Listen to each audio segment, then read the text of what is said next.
En un mundo saturado y hasta abrumado por la información, es vital apoyar un medio de comunicación alternativo que desafíe el status quo, que aporte una perspectiva diversa para pensar de forma crítica y hacer aportes a la construcción de un futuro más sustentable. Es una voz para aquellos que no tienen voz en los medios hegemónicos.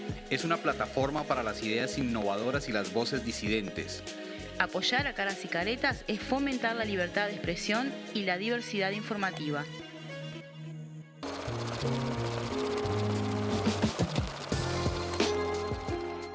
Muy buenas noches, estamos otra vez en Dato Mata Relato y estamos prontas para otro programa, las dos conversando de economía. Buenas noches, Julieta, ¿cómo andás? Muy buenas noches, María Noel, un placer estar con ustedes y a su vez quiero contarles que tenemos una visita muy especial, que está Sarita acá con Leonel, que también siempre es alguien especial que nos acompaña, así que este programa va a ser dedicado para Sarita.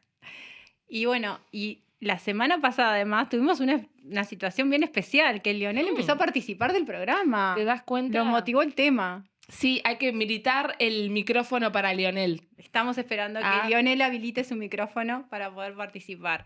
Y también te cuento que lo que tuvimos fue muchos comentarios de amigos que nos miran todos los lunes. Ay, qué bueno, me encanta. Y que ponen onda esto de hablar de economía y que nos sugieren temas, así que vamos a tratar de incorporar algunos de los temas de que nos están preguntando y sugiriendo y opinando, porque si no quedamos muy entre nosotras o con los invitados que tenemos y eso no está bueno, ¿no? Tal cual. Lo que hay que saber es que si yo puedo hablar de economía, cualquiera puede hablar de economía. Así que déjenos sus mensajes, sus intereses y obviamente que van a ser contemplados. Bueno, una cosa que es importante es que todo el mundo pueda hablar de economía, aunque a veces a los que estamos más en el tema nos cuesta un poco porque no es tan fácil debatir la realidad, ¿no? No es moderno. Bueno, por eso hoy queríamos hablar un poco, que te propongo, Julieta, volver un poco a esto de la economía uruguaya y viste que todos los meses salen los informes de los datos de coyuntura económica, ¿no? Entonces, siempre en uno de los programas mensuales vamos un poco a eso, a comentar la coyuntura o alguno de los temas. Pero hace pocos días salió el dato de qué pasó en el segundo trimestre del año con el Producto Interno Bruto de la economía y hubo una caída de 2,5% en términos interanuales. Entonces, la propuesta hoy era comentar un poco ese dato, verlo un poco más en perspectiva y analizar el tema de la importancia que tiene el crecimiento económico y la política para el crecimiento económico del país y cuáles son las dificultades, más allá de los datos puntuales que se están dando. El otro día hablábamos del empleo, ¿te acordás? Sí. Y que estamos todos con que hay una buena dinámica en lo que es la tasa de actividad y la tasa de empleo, pero cuando uno empezaba a rascar un poquito los números y los datos, veía que había dificultades, íbamos, por ejemplo, a los datos departamentales. Entonces, nosotros vieron que sacamos siempre nuestro dato semanal de economía y el dato semanal lo que busca es poner un dato sobre la mesa, pero que sea importante. Y esta semana pusimos este dato de que el Producto Interno Bruto tuvo una caída interanual de 2,5% para el segundo trimestre del 2023. Y nos faltan 6 meses del año y vemos que muchos de los datos de coyuntura, más allá del tema empleo y el dato de inflación que bajó muchísimo, pero ¿cómo podemos analizar un poco más dato en globalidad? Así que un poco la propuesta, si estás de acuerdo, es un poco esa para hoy. Me parece perfecto porque aparte está bueno pasar en limpio cómo está la realidad de la economía uruguaya hoy, ¿no? Yo quería también, ahora escuchándote, recordaba nuestro programa con Rodrigo Alonso, donde analizábamos los ciclos sería económicos. Momento que Rodrigo Alonso nos viniera a acompañar de nuevo, ¿no? Está invitado Rodrigo Alonso en este preciso momento, pero que dentro de ese análisis de los ciclos económicos dentro de nuestro país, se notaba que cuando se generaba una transición política, ahí había un cambio, digamos, en lo que es en ese pulso de la economía uruguaya. Y no es casual que también estamos ante la antesala de un cambio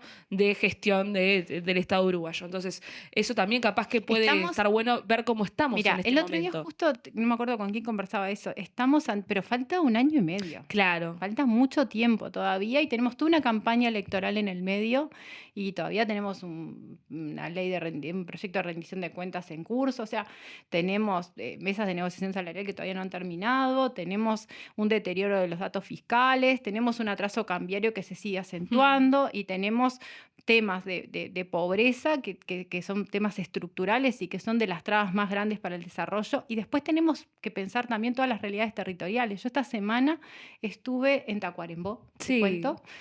Fui invitada por la Asociación Empresarial de Tacuarembó con el contador Ferreri a dar una charla sobre de las perspectivas del desarrollo económico y los desafíos, pensado un poco a nivel nacional y a nivel local.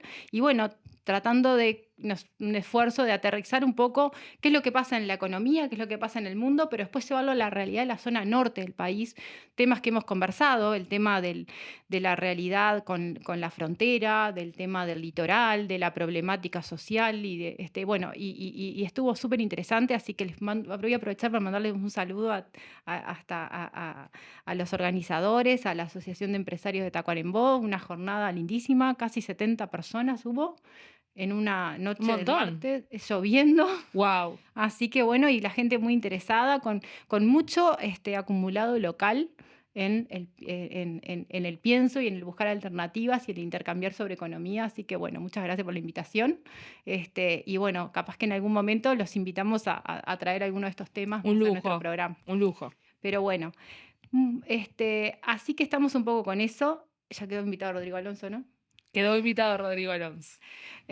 Y bueno, te cuento esto volvemos a que el Producto Interno Bruto tuvo una caída interanual de 2,5% en el segundo trimestre del 2023. Nosotros habíamos cerrado el 2022 con 2 trimestres de caída, entonces eso se llevaba a lo que era una recesión técnica. El primer trimestre del año hubo una recuperación, pero ahora en el segundo trimestre hay una nueva caída. Y los datos oficiales, que han tenido recortes a la baja, hablan de un crecimiento entre el 1 y 1,3%, pero en la realidad, si uno mira más en detalle los datos, parecería, y hay bastante consenso entre algunos colegas, de que no va a pasar del 1% de crecimiento, o sea, casi nada para este 2023. Porque si uno mira los números, en realidad lo que tiene para adelante es que cuánto tiene que crecer en el segundo semestre con las dificultades que tenemos para poder recuperar lo que fue el primero y el segundo trimestre, y después ir un poco al detalle de lo que fueron los distintos sectores. Entonces, si vamos al tema sectorial, desde la perspectiva de la oferta de la economía, lo que pasó en este segundo trimestre fue que hubo una caída importantísima de todo lo que es el sector agroexportador, que también va de la mano de lo que fueron las caídas de las exportaciones, pero además que vienen acompañadas de lo que es la sequía, porque los efectos del déficit hídrico en todo lo que fue la producción de granos, en particular de los cultivos de verano, más aquellos asociados a los de secano, aquellos que son dependientes del agua de lluvia para su desarrollo, en particular la soja, más lo que está pasando con el tipo de cambio, que es una realidad que el atraso cambiario es uno de los principales efectos que atenta sobre la competitividad de la economía y en particular del sector agropecuario, que mayoritariamente es el principal rubro de exportación. Entonces se hace muy caro hacia afuera, hacia los competidores, en particular con los principales competidores y en el destino de los socios comerciales, y después esos ingresos en dólares, cuando para la economía, que muchos de esos sectores tienen costos en pesos y en dólares, tienen una caída de rentabilidad. Entonces esos son los efectos que trae el tema del atraso cambiario, pero en concreto el agro tuvo una caída de 27,4%, que tiene un peso importante porque explica el 80% de la canasta exportadora del país. Otro rubro que también cayó fue la energía eléctrica, también con los efectos del tema hídrico, en 11,8%, y la construcción cayó en menos 6,6%. Y otros 2 sectores que cayeron menos fue el comercio, los hoteles y los restaurantes, en menos 1,8%, y la industria manufacturera en menos 5,1%. Pero ahí tenemos básicamente 5 sectores súper importantes de la economía que tuvieron un desempeño negativo y que no pudieron ser compensados por el desempeño positivo que tuvieron, por ejemplo, la salud, la educación y otros servicios, los servicios financieros, las actividades profesionales, la administración pública y el transporte, almacenamiento y comunicaciones, que fueron los otros 5 rubros dentro de los 10 principales que tuvieron un desempeño positivo. hay sectores que ameritarían un análisis en sí mismo, ¿no? Por ejemplo, todo lo que es el sector de servicios. La semana pasada hubo algunas comunicaciones, algunas informaciones sobre lo que es, por ejemplo, el sector hotelero, que mantiene las dificultades de la pandemia y que están ya haciendo varios planteos, que también son uno de los que más sufre el tema del atraso cambiario. Sí, de Y hecho, de los van a mandar el seguro de paro. Les hicieron un seguro de paro especial. Y después todo lo que tiene que ver con el turismo, que para la próxima temporada, otro tema que hay que ponerlo en agenda, Sí, sin duda. el sector turístico, puede terminar con un saldo negativo, porque todo este efecto del tipo de cambio y la realidad argentina, que hace que mucha salida de uruguayos al exterior, también pega al revés para los que son nuestros principales turistas que vienen a Uruguay. Claro. Entonces, eso es un tema y sectores que ya venían golpeados post pandemia, ¿no? Porque fueron los principales afectados por el cierre de frontera, la paralización de la actividad. Pero la realidad es que la perspectiva es esta, en un contexto bastante complejo de lo que son el Producto Interno Bruto. Si lo vemos por grandes agregados, no por sectores, lo que tenemos es una caída de las exportaciones, que fue importante, pero también se dan una caída de la inversión. Y la caída de la inversión es un dato que no es menor de repasar, porque la caída de la inversión lo que tiene es que se necesita inversión para poder apalancar ese crecimiento. Y Uruguay necesita una inversión que se estima en el entorno del 25% del Producto Interno Bruto entre inversión pública e inversión privada. Y hoy estamos en el 19% al cierre del 2022.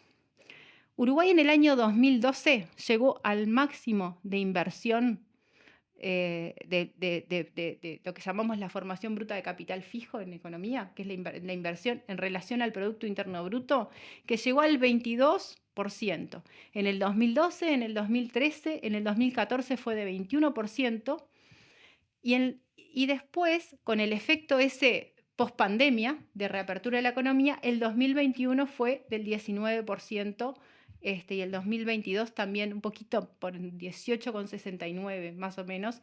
A veces podemos discrepar, ¿sabes, Julieta?, en los números. A veces podemos decir, pero a veces eso varía de cómo se construyen los indicadores. Pero Claro. Lo importante es analizar muchas veces la tendencia y saber los números.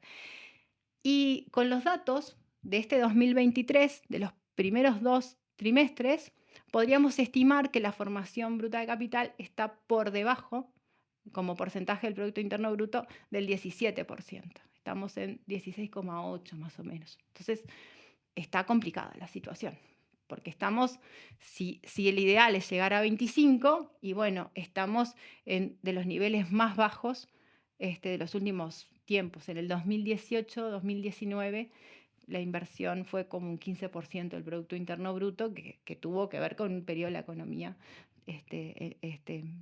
también de mayores dificultades, pero ahora sí la inversión viene significativamente a la baja en un periodo prolongado de tiempo para poder sustentar un crecimiento superior al 3% anual.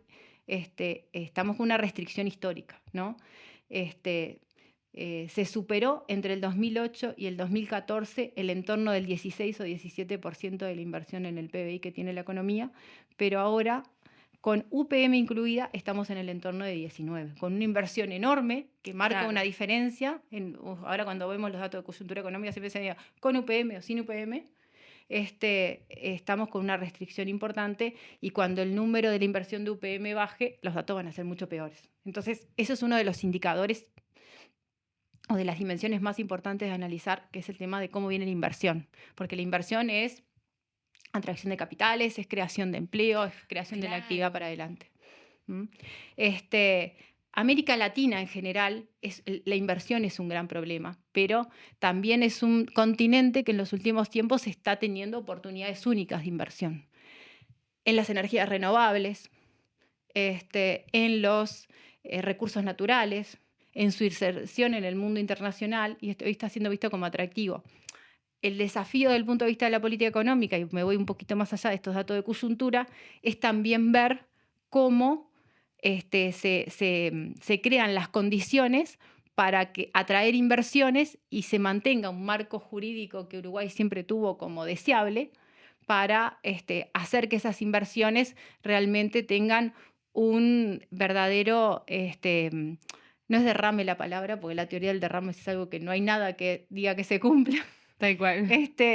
pero sí que tengan un efecto positivo en la creación de empleo, en la expansión y que puedan repercutir favorablemente en la economía. Estos datos preocupan cuando analizamos los datos de Uruguay porque también estamos en un mundo que viene en complicaciones, ¿no? Si uno mira, nosotros estábamos hablando del producto, del potencial de crecimiento, y Uruguay viene complicado, pero también el mundo viene en una situación compleja de crecimiento y con políticas bastante que de alguna forma buscaron contener los efectos post-pandemia de cuando se hizo toda esa política de reactivar la economía hacia la baja. Nosotros, el 2021 fue un año de crecimiento de la economía, pero para ahora, si uno mira, por ejemplo, las proyecciones del Fondo Monetario Internacional, la economía mundial se estaría desacelerando, pero tendría un mejor desempeño que lo previsto en unos meses atrás. Concretamente, el organismo lo que hizo fue elevar sus previsiones del año 23 y 24, que se ubican en el entorno de 2,9 y 3,4, y bueno, estaría cerrando con una expansión que estaría cercana al 3,5% del Producto Interno. Pero igual es un crecimiento relativamente bajo, ¿no? Claro. Entonces estamos en un mundo bastante complicado. A nivel... Y Uruguay, si uno lo mira, la proyección de crecimiento, por ejemplo, mirando los datos que tiene la CEPAL, que es otro de los organismos que proyecta fuerte, y bueno, no es de los mejores en el desempeño de la lista, no somos de los mejores alumnos. Estamos ahí en un 1%, cuando en la región se espera que crezca un 1,7% más o menos. Pero eso es un poco los datos, un poco en eso es la situación. Y después algunos datos adicionales es que a nivel de la economía el resultado fiscal también se viene deteriorando. No sé si has mirado un poco los comentarios, porque el gobierno había anunciado que el tema del déficit fiscal era una de las prioridades. Sí, de hecho acá estuvimos analizando lo que venía a ser la regla fiscal aplicada por este gobierno. Seguir un poco con el tema del análisis de la regla fiscal, porque se impuso una regla fiscal que es como decir, hasta acá llegamos, ¿no? Claro. Y de esto no podemos gastar.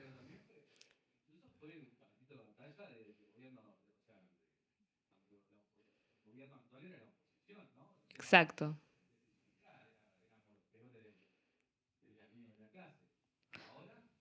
¿Y ahora? Y ahora venimos en un deterioro del déficit fiscal casi igual a las situaciones anteriores, pero estamos en un...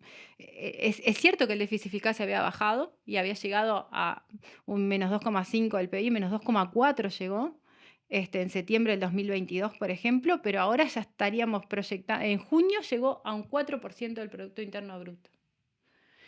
Teniendo una institucionalidad fiscal como la regla fiscal, que implica muchas restricciones y a la vez se supone que tiene un sistema de gobernanza y de monitoreo, de control de ese déficit fiscal, pero también con otra cantidad de gastos que están por fuera de esa regla fiscal y que nos están mostrando una situación fiscal bastante más deteriorada de la que realmente tenemos. Claro. El problema de ese déficit fiscal y de algunos instrumentos que se están analizando es que después generan compromisos a futuros que le van a caer a otro gobierno.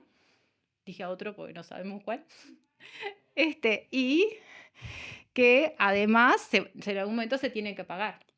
Pero en un escenario de bastantes complejidades en términos de la economía. Entonces, y además, yo creo que una cosa que también queda demostrada, que es que el déficit fiscal, capaz que yo le estoy errando, pero no le modifica los salarios a la gente, no le modifica lo que le sale comprar en un supermercado, ¿no? O sea, como que quisieron plantearlo como que era realmente un problema que afectaba a las y los uruguayos de manera directa. Digo, obviamente, seguramente debe afectar, y es un comentario re ignorante que acabo de hacer, pero digo, queda demostrado que en realidad hay otras variables dentro de la economía que afectan directamente a la vida cotidiana de la gente, ¿no?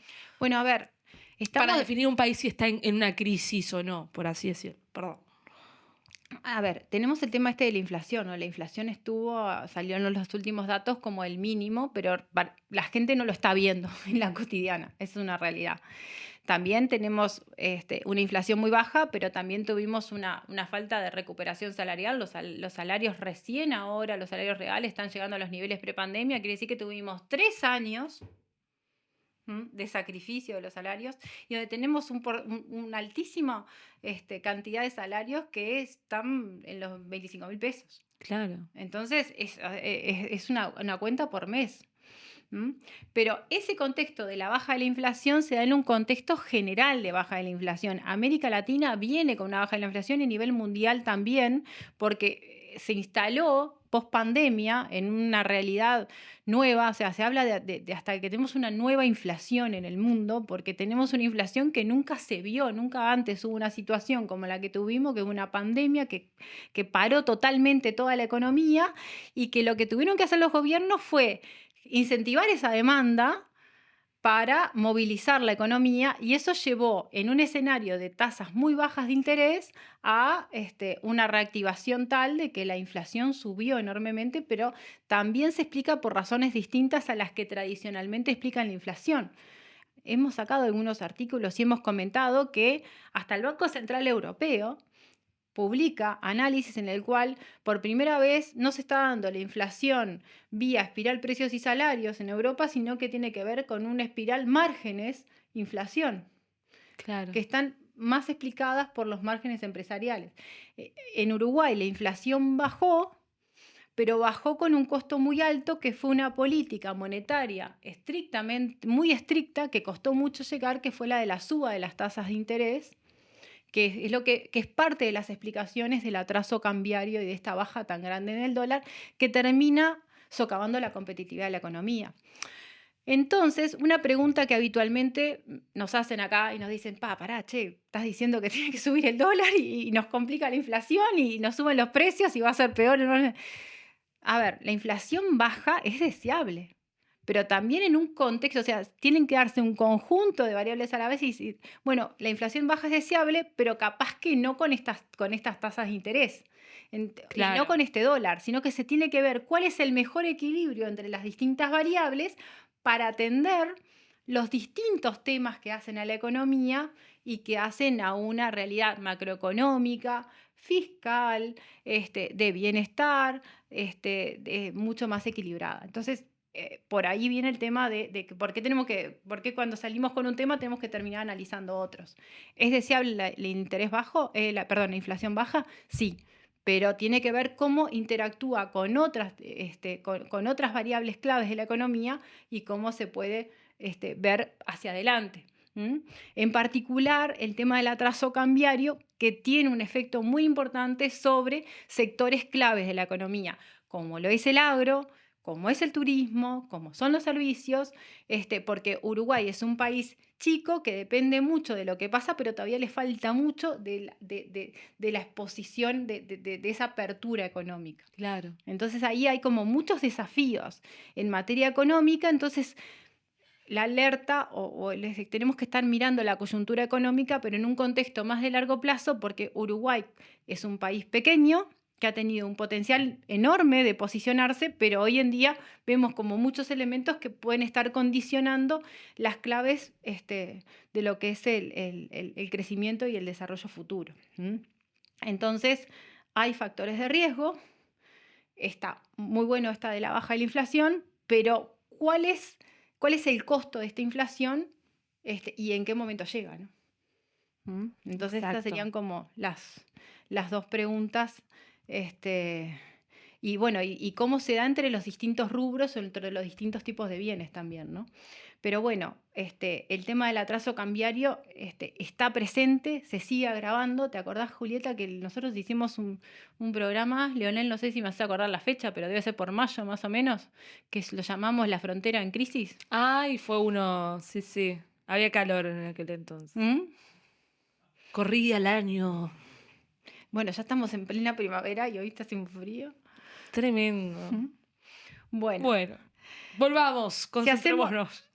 ¿te acordás de que hablábamos del tema del atraso cambiario y cómo se venía afectando la realidad de frontera, pero también veíamos que antes, que no era un tema nuevo, No, claro. que ya venía de mucho tiempo. Entonces, por ejemplo, viendo un poco la actualización de algunos de los datos, la brecha de precios está cada vez peor.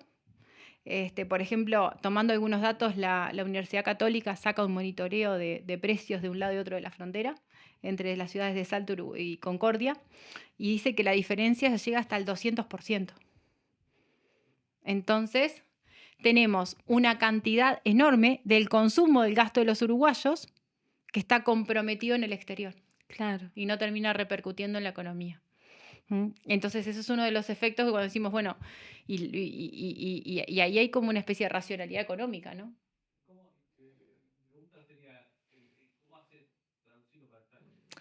Leonel está preguntando. El atraso bancario. El próximo gobierno lo ajusta. ¿Y en qué nos afecta? Y bueno, el atraso cambiario. Ujú. Y a ver, El gobierno que viene, cuando ajuste, sí lo ajusta. el tema es que todavía falta mucho tiempo y el primer efecto de ajustar ese atraso cambiario, que puede ser la suba del tipo de cambio, es un efecto directo sobre la inflación y que puede ser tremendo. O sea, lo ideal no es esos ajustes abruptos, sino mantener esos niveles de equilibrio. Nosotros ahora tenemos una flotación limpia, pero una flotación limpia que cuando le estás moviendo determinadas variables en un contexto económico que todavía te afecta, porque cuando el dólar subió, nosotros nos quedamos planchados. Ahora que el dólar baja, nos presiona el contexto al dólar a la baja y tenemos mucho más dificultades, pero la brecha sigue agrandando. Entonces, si hay necesidad de ajustar en forma abrupta ese tipo de cambio, tenemos todos los efectos de una devaluación. Lo que se hacía con la flotación sucia en el gobierno anterior se manejaba en el corto plazo el tipo de cambio de forma que en forma gradual, con intervenciones, fueran de alguna forma llegando a su nivel de equilibrio, pero en forma mucho más previsible para el mercado. Entonces, eso tenía otros efectos. Pero bueno, tomamos el atraso cambiario, esta diferencia de precios, porque ese tema que yo mencionaba de la balanza turística ha incidido muchísimo y es un sector que es fundamental para la economía porque es un rubro de importancia, pero además es muy intensivo en mano de obra. Y bueno, esta realidad, el tema de los hoteles que mencionábamos, vamos a tener que ser como muy rigurosos a pensar qué va a pasar para la próxima temporada, ¿no? Porque ahora Sí. estamos en la etapa de que se viene el verano, y es uno de los principales sectores de atractivo. O sea, y bueno, y la brecha se mantiene, y es muy grande. Si revisamos, por ejemplo, el informe de política monetaria del Banco Central, que se presentó también hace pocos días, la brecha entre el tipo de cambio real efectivo y el tipo de cambio real de fundamentos se sigue ampliando trimestre a trimestre. Cada vez estamos peor en el tema del atraso cambiario. Y bueno, recientemente con los otros días a nivel del gobierno como que hubo una manifestación muy expresa de preocupación por el tema de atraso cambiario, que capaz que coincidió también con el cierre de la rural del Prado. Sí. Que es un momento bien importante porque el tema de la Expo Prado, en lo que son los discursos de cierre, se da como una especie de diálogo entre lo que es el sector agropecuario, en particular representado a través de la Asociación Rural del Uruguay, y lo que es el gobierno. Entonces, Sí. en general hay un intercambio donde todos los eventos estos de cada uno de los sectores, pero por lo menos en el rural hay como una especie de diálogo entre los planteos que realiza el sector y las respuestas que da el gobierno. Que es como curioso porque A mí me podría llamó mucho la imaginarse- atención. Yo me A ver. imaginaba un escenario como de coqueteo, ¿no? Porque hay como un vínculo... Es un vínculo amoroso entre el árbol y el gobierno. Ay, ¿cómo? Yo creo que hubo un espacio de coqueteo. Hola, ¿cómo le va? ¿Todo bien? Te quiero plantear unas cosas, si podés escucharme. Si no, todo bien. ¿No? Bueno, ¿Cómo no te voy a escuchar si yo me siento que soy parte de lo que sos vos? Si me siento identificado contigo. Ay, qué lindo lo que me decís y todo. Flores. bueno, a ver, destacar alguna... es un buen punto para evaluación del tema cambiario porque, bueno, son de los principales afectados, pero aparte siempre hay una demanda. Lo que sí se vio fue un planteo bastante más suave del que sería esperable hasta ante un atraso cambiario de niveles casi no vistos. Claro. Es que donde hubo fuego, cenizas quedan, dice. Me estás desafiando el análisis acá, que me estás poniendo. Te aprovecho. Pero sí, pero bueno, No, hubo claro. unos anuncios ahí de que había mucha, Sí. bueno, estaban viendo que estaban preocupados por el atraso cambiario. También hace un tiempo el presidente había dicho que él trabajaba para la asociación rural, ¿no era? Claro, por eso te digo. Ah, y el planteo del sector rural fue bastante medido y podía haber sido mucho más crítico en términos de las dificultades, porque, a ver, el sector agropecuario tiene un peso muy importante en la economía, tiene un peso, pero se juega mucho en las exportaciones, porque Claro. Uruguay compite en el mundo, es tomador de muchos precios y los esfuerzos por competir en un mundo bastante complicado hoy que tenemos, hace que el tema cambiario, un concepto que yo lo he repetido mucho acá, que es, termina socavando mucho la competitividad y termina afectando la competitividad. Pero bueno, te dejo Tenemos el que ir análisis del discurso terminando. para vos. Ay, ay, ay. Pero bueno, lo que queremos mostrar hoy es que, bueno, que los datos están sobre la mesa, que no podemos analizar los datos aislados y que esta baja del segundo trimestre se tiene que ver en un contexto mucho más difícil. Ya tenemos que pensar todo el año 2023 y cómo vienen, pero la situación no está siendo muy sencilla, y Uruguay necesita crecer, necesita pegar un salto, un escalón mucho más alto de crecimiento y que tiene desafíos en todos los sectores y en todos los temas, y bueno, y que atender un poco el crecimiento necesita como mucho equilibrio entre los distintos palos de lo que es la política macroeconómica, la política fiscal, que tienen que ver con la estabilidad. Sí. Y la estabilidad es la inflación, pero es mucho más que la inflación. Tiene que ver con los precios, tiene que ver con el empleo, tiene que ver con las exportaciones, tiene que ver con el tipo de cambio, tiene que ver con el interés, que es parte del costo de esa inversión. También tiene que ver con la asignación de bienes y servicios, que no puede haber un recorte, o sea, es educación, es salud, son bienes públicos, y tiene que ver con la distribución, que es otro tema que tenemos bastante como un debe y claro. pensar para adelante. Entonces, podríamos tener muy buenas oportunidades de crecer y de atraer inversiones, pero se tiene que dar un contexto mucho más sólido para eso. Y bueno, el dato ese de la baja en el crecimiento como que ameritaba una revisión un poco más Tal en cual. profundidad. Yo me quedo con algunas cosas también pensando en que justamente nosotros, nuestros programas ya a medida que vamos avanzando se van generando procesos y se van haciendo como conexiones con cada tema, ¿no?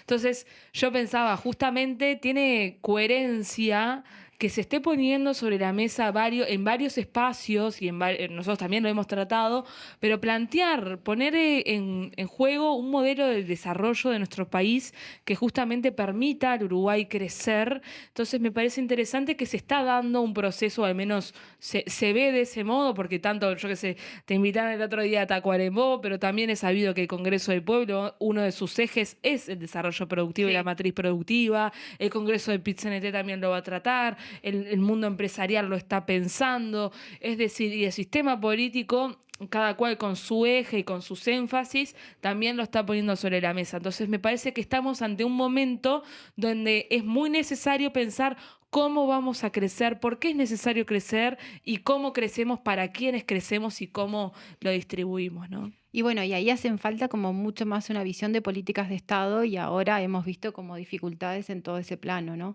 Sí. Yo creo que más allá de la campaña, de los ciclos electorales que nos vienen y pensando un poco desde la economía, desde el pienso de la importancia del análisis y la política económica, deberíamos entrar en una etapa, en unos meses, en un ciclo de pienso de la economía del Uruguay y la política, aparte en un contexto regional y mundial muy movido, ¿no? Pero, muchacho. Tenemos que reflexionar un poco sobre esta nueva vuelta de la dolarización, de los debates sobre la dolarización y de que a veces parecían impensables, como volvimos a hablar del efecto derrame, que en ningún lugar del mundo, en ningún momento de la historia se cumplió, ¿no? El derrame tiene que ser inducido, si no, no existe derrame. Y bueno, nosotros somos parte de eso. Pero fíjate que el otro día estaban hablando del trabajo infantil, de que era mejor ver niños trabajando que con el celular. O sea, yo a esta altura estoy curada de espanto, no sé qué más decir. Bueno, a ver, el debate de los niños y el celular es un tema, pero también está bueno que los niños usen la tecnología para insertarse, para aprender, y que tengan otros juegos, pero en la medida que vivan en hogares, que tengan ingresos suficientes para que se puedan desarrollar, para que puedan comer, para que tengan vivienda. Exacto. Y Uruguay, una de las trabas más grandes que tiene para el desarrollo, de las dificultades más grandes hoy, es la pobreza infantil. Que lo vamos a tratar. Lo vamos a tratar. Lo tenemos hace días pendiente Sí. y hemos ido postergándolo, pero sí, ya va a ser de nuestros próximos temas. Ya vamos a tener acá a alguien en medio entre nosotras dos que Para vamos a preguntarle apretar y sobre vamos a pobreza tirar infantil. toda la data, sacarle todo el jugo a los Pero invitados. Uruguay tiene hoy en el entorno de 10% de la pobreza. El último dato es Tristísimo, 9,1. tristísimo. ¿no? Pero además, si uno va a los menores de 16 años, ese 9,1 pasa a 16,5. Y si va a los de 6 a 12 años, pasa a 17,3. Entre los de 3 y 17 años a 15,5.